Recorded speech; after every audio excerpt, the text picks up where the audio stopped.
काम की बात तो नहीं है कोई उनके एड्रेस में। हालांकि उन्होंने वो 2020 में जो चुनाव हुए थे उसमें धांधली का तो इलेक्शन की तैयारी कर रहे हैं बस, उससे ज़्यादा कुछ नहीं। उससे ज़्यादा हाँ। और ईरान के बारे में भी उनके सुर थोड़े से बदले हुए नजर आए। पहले वो हर ऐसे भाषण में ये कहते थे कि जंग खत्म होने वाली है, खत्म होने वाली है। अब आज उन्होंने कहा है कि भाई फल उसके कुछ ही दिनों में नजर आएंगे, नतीजे कुछ दिनों में नजर आएंगे जो हमने मेहनत की है। मेहनत से तो यही पता चलता है कि छठे दिन लगातार सेंट्रल कमांड ने यूएस के कई ठिकानों पर बमबारी की है। और साथ ही साथ ये भी जानने में आया है कि कुछ रिहायशी इलाकों में भी बमबारी की गई है। ये रिपोर्ट्स कह रही है, ईरान की स्टेट मीडिया की तरफ से ये खबरें आई है। अब तक इस बारे में कोई ऑफिशियल कंफर्मेशन इस बात का है नहीं।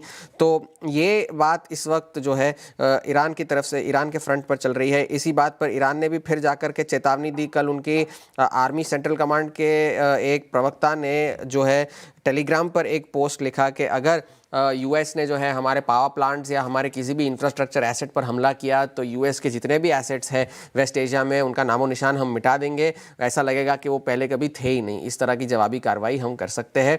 ये ईरान के सेना के कमांडो ने जो है प्रवक्ता ने धमकी दी है टेलीग्राम पर।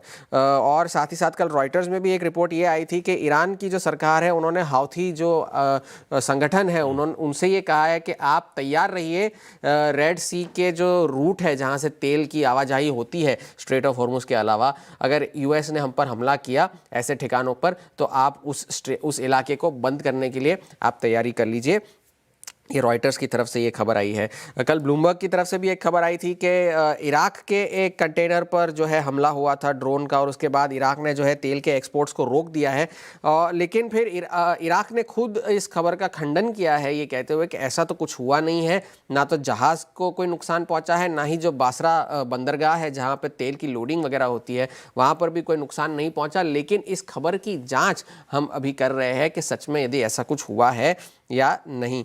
कल बाज़ार के लिए एक ही सरदर्द था कि पहले तो चिप शेयरों में ज़बरदस्त बिकवाली देखने मिली। कल भी AMD, ब्रॉडकॉम, इंटेल, आप कोई भी चिप शेयर उठा के देख लीजिए, फिर से 5 से लेकर के 13% की गिरावट। SK हाइनिक्स का ADR फिर से अपने IPO प्राइस पर आ चुका है और SpaceX का जो शेयर है कल पहली बार अपने IPO प्राइस के नीचे बंद हुआ है। तो इस तरह का करेक्शन हमें इन शेयरों में देखने मिल रहा है। पिछले 2 दिनों का अगर आप झुकाव देखें, रुझान देखें तो SK हाइनिक्स, सैंडिस्क और वेस्टर्न डिजिटल तीनों जो है 17 से लेकर 20% नीचे है। माइक्रॉन 13% नीचे है 2 सेशंस में।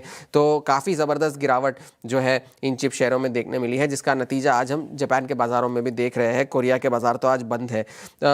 नेटफ्लिक्स के नतीजे बाज़ार बंद होने के बाद आए, नतीजे थोड़े से कमज़ोर थे, बाज़ार को इससे निराशा भी हुई। और उन्होंने तो ये भी कहा है कि इस तिमाही में जो आय में बढ़त होगी वो पिछली तिमाही से भी कमज़ोर होगी। तो उस वजह से बाज़ार को निराशा हुई। और काफ़ी सारे जो मेट्रिक्स वो रिपोर्ट करते हैं वो उन्होंने कहा है कि अब वो उतनी फ्रीक्वेंसी से रिपोर्ट नहीं करेंगे।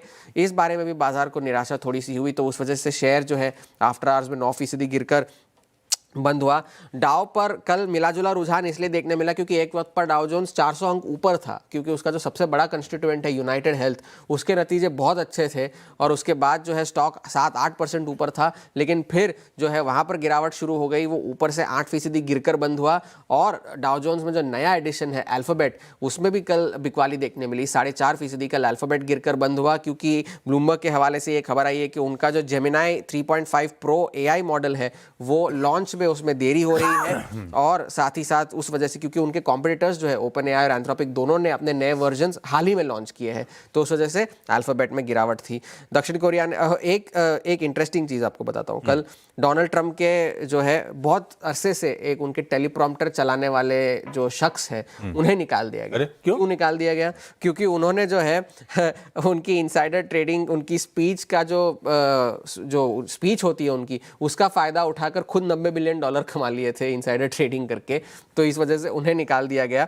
और साथ ही साथ डोनाल्ड ट्रंप ने एक नई सर्विस लॉन्च की है। ट्रंप मीडिया जो है ट्रंप के ट्रूथ सोशल पोस्ट्स को जो लोग ट्रेडर्स है, हेज फंड्स है, ट्रेडिंग फर्म्स है, जो उन्हें पैसा देंगे वो उन्हें पहले दे देंगे वो पोस्ट जो ट्रूथ सोशल पे डोनाल्ड ट्रंप लिखने वाले हैं। पेड एक्सेस सर्विस ये डोनाल्ड ट्रंप ने नहीं शुरू की है। ये सारी चीज़ें हो रही है बाजार में इस वक्त। आज कोई बड़ा अर्निंग्स तो नहीं है, लेकिन चिप शेयरों में अगर इसी तरह से बिकवाली जारी रही तो बाजार का मूड तो बिगड़ना ही है।